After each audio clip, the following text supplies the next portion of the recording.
后来乡亲啊，继续来看新北市三峡的学生路有一栋社区大楼，伫半暝3点火烧厝，住户听到广播放送，惊狂逃命。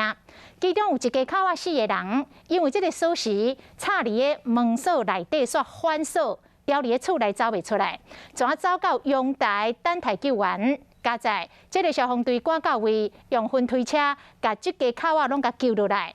啊，讲这家伙仔16岁的大汉后生。 半暝啊，才拄拄出门，10分钟后，这个书房、册房就传出着火警，啊，已经找着人了。医生认讲，房间的垃圾火就是伊点的，目前正咧调查。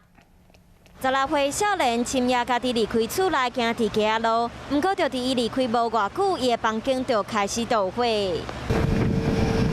分推车豆豆升起来，阁有真高白烟。今仔日透早3点，新北市三峡学生路发生一场民家厝火警，大楼住户赶紧逃生。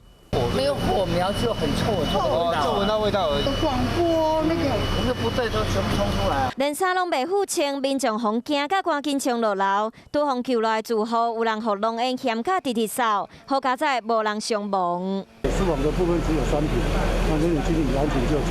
平地车上有救下4人，那儿子他之前就已经先离开家里。虽然这场火烧起来面积无大，社区警报嘛有响，不过因为导火点伫社区较内底启动，所以造成救援困难。火是对16岁大后生的册房传出来，警方嘛透过监视器找到伊。初步了解，是因与父母口角争执气愤而引发火警。少年讲，房间内底垃圾确实是伊点的，而且伊嘛知影锁匙插伫门，厝内人就无法度出来。是临时想要安尼做，要是已经计划好啊，警方要当咧调查。